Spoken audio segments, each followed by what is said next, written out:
कुछ कर गुजरने के लिए मौसम नहीं बस मन चाहिए, साधन सभी जुट जाएंगे, संकल्प का धन चाहिए। किसी ने बहुत खूब कहा है, मुश्किलें वो चीज होती हैं जो हमें तब दिखाई देती हैं जब लक्ष्य से ध्यान हट जाता है। Hello friends, Neha this side once again. I welcome you all on your learning channel knowledgeable Neha.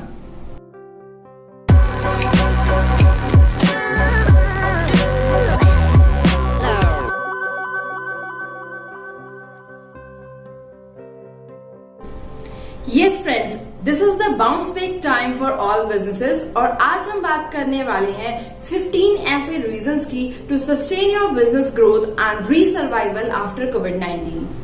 And अगर आपका बिजनेस न्यूली स्टार्टअप है, न्यू बेस्ड है, then I recommend you to must watch the previous video, link on the top, जिसमें हमने सभी basic points cover किए थे। And अगर आपने वो प्रीवियस वीडियो देख ली है तो आपके लिए आज की वीडियो और भी इंटरेस्टिंग होने वाली है, क्योंकि आज हम बात करेंगे ऑपरेशनल एंड फंक्शनल उन सभी रीजंस की जो आपके बिजनेस को after Covid recession business survive करने में एंड ग्रोथ में हेल्प करने वाले हैं, जिनका ध्यान आपको रखना बहुत जरूरी है।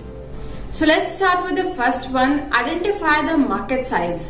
सबसे पहले आपको अपने बिजनेस लोकेशन से जुड़ी market size, that is actual market size का पता लगाना बहुत जरूरी है। That is terms total addressable market size, क्योंकि एक्चुअल मार्केट साइज से ही आप अपने बिजनेस से जुड़ी अपॉर्चुनिटीज को प्रायोरिटाइज कर पाएंगे, साथ में अपने गुड्स एंड सर्विस से रिलेटेड जितनी भी रेवेन्यू अपॉर्चुनिटीज है उनको एनहांस कर पाएंगे। Second one is evaluate the need of the product. Means जो प्रोडक्ट, जो सर्विसेज आप मार्केट में प्रोवाइड कर रहे हैं, उन प्रोडक्ट्स, उन सर्विसेज की एक्चुअल में मार्केट में नीड कितनी है, एक्चुअल डिमांड कितनी है, ये पता करना बहुत जरूरी हो गया है। क्योंकि कोविड-19 सिचुएशन के बाद, इस पैंडेमिक, इस रिसेशन के बाद डिमांड्स सेम नहीं रही है। थर्ड इंपॉर्टेंट चीज जो हमें ध्यान रखनी है वो ये पता करना है कि whether you are dealing in regional product और स्केलेबल प्रोडक्ट। मीन्स कहीं आप किसी ऐसे प्रोडक्ट में डील तो नहीं कर रहे जो सिर्फ लोकली डिमांडिंग है, जिसकी वजह से आपका बिजनेस एक्सपांड ना हो पा रहा हो। अगर ऐसा नहीं है तो क्या सच में आपका बिजनेस स्केलेबल है? क्या आपका प्रोडक्ट स्केलेबल है? क्या आपका प्रोडक्ट आपके बिजनेस को एक्सपैंड करने में हेल्प कर पा रहा है? Next one is negative cash flow और नेगेटिव वर्किंग कैपिटल।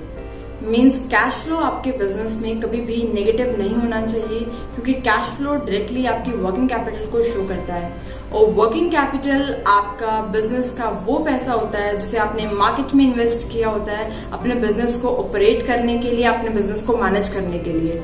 अगर आपकी इन्वेस्टमेंट ही नील हो जाएगी तो बिजनेस कैसा होगा ये आप खुद जान सकते हैं। इसी के साथ हमें ये भी ध्यान रखना चाहिए कि कहीं हमारा बिजनेस नेगेटिव मार्जिन पे तो ग्रो नहीं कर रहा, क्योंकि अगर बिजनेस नेगेटिव मार्जिन पे ग्रो करेगा तो प्रॉफिट नहीं होगा, और अगर प्रॉफिट नहीं हुआ तो बिजनेस करने का क्या फायदा। साथ ही अगर बिजनेस में मार्जिन कम है या नेगेटिव है तो बिजनेस की सर्वाइवल लॉन्ग रन में बहुत कम हो जाती है। इसीलिए हमेशा मार्जिन कॉम्पिटिटर्स एंड मार्केट के अकॉर्डिंग ही रखनी चाहिए। Next one is to check upfront investment, that is capex. यहाँ आपको ये देखना है कि कहीं ऐसा तो नहीं आपको बिजनेस स्टार्ट करने में, बिजनेस ऑपरेट करने में बहुत बड़े अमाउंट में पैसा लग रहा है, और जो इन्वेस्टमेंट आप कर रहे हो क्या सच में वो इन्वेस्टमेंट उस रेवेन्यू को अचीव कर पा रही है जिसके लिए वो इन्वेस्टमेंट की जा रही है।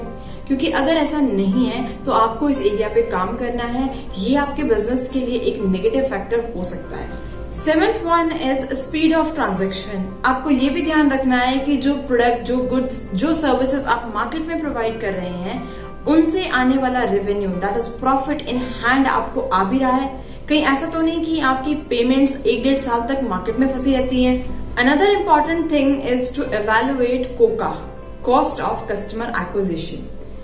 कोका वो कॉस्ट होती है जो आप अपने बिजनेस से कस्टमर को अपने बिजनेस के साथ जोड़कर रखने के लिए स्पेंड करते हैं। आपको हमेशा कोका इन्वेस्टमेंट सोच समझ के, एवेलुएट करके, एनालिसिस करके ही करनी चाहिए। Also, it is very important to evaluate customer satisfaction cost, that is customer delight cost। जितना important कस्टमर एक्वायर करना है उससे भी ज्यादा कस्टमर को सेटिस्फाई करना जरूरी है, कस्टमर को डिलाइट करना जरूरी है। बट स्टिल आपको कस्टमर सेटिस्फैक्शन कॉस्ट को हमेशा इवेल्युएट करके ही स्पेंड करना चाहिए। नेक्स्ट है identify the uniqueness of your product, जो हमने प्रीवियस वीडियो में भी डिस्कस किया, द यूएसपी कंसेप्ट। अब आफ्टर कोविड-19 पैंडेमिक प्रोडक्ट्स तो सभी बन रहे हैं, मैन्युफैक्चरिंग तो सबकी हो रही है, लेकिन सेल सिर्फ उन्हीं प्रोडक्ट्स की हो रही है या तो जो यूनिक है या जिनकी डिमांड है। सो इस टाइम आपको अपने प्रोडक्ट की यूनिकनेस को पहचानना बहुत जरूरी है। Apart to these you need to focus on the possibilities of upsell and cross cell.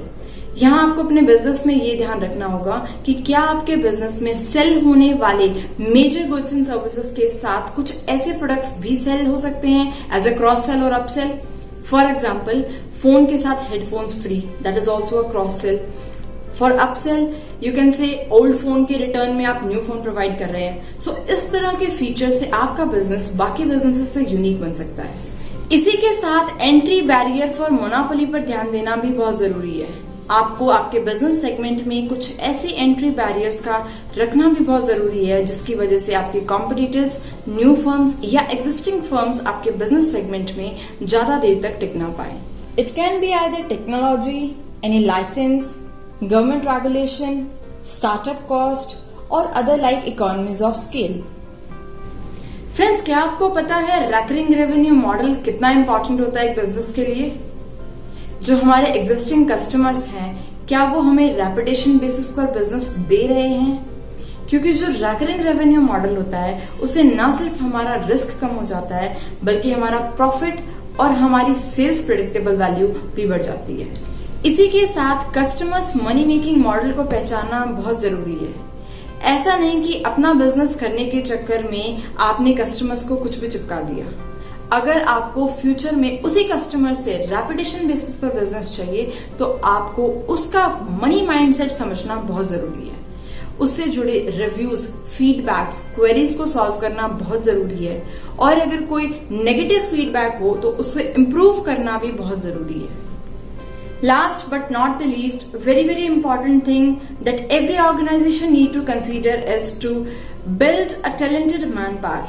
आपको अपनी मैन पावर हायरिंग से ज्यादा मैन पावर की ट्रेनिंग एंड डेवलपमेंट में ध्यान देना चाहिए, क्योंकि अगर आपकी man power talented, goal oriented and flexible होगी तो आफ्टर दिस कोविड-19 पैंडेमिक भी आपके बिजनेस को रीसर्वाइवल आराम से दे पाएगी। अगर आपको वीडियो लर्निंग लगा, please hit the like button and don't forget to subscribe your learning channel knowledgeable Neha. मिलती हूँ नेक्स्ट लर्निंग कंटेंट के साथ नेक्स्ट नॉलेजेबल वीडियो में। Till then stay healthy, stay safe, bye bye.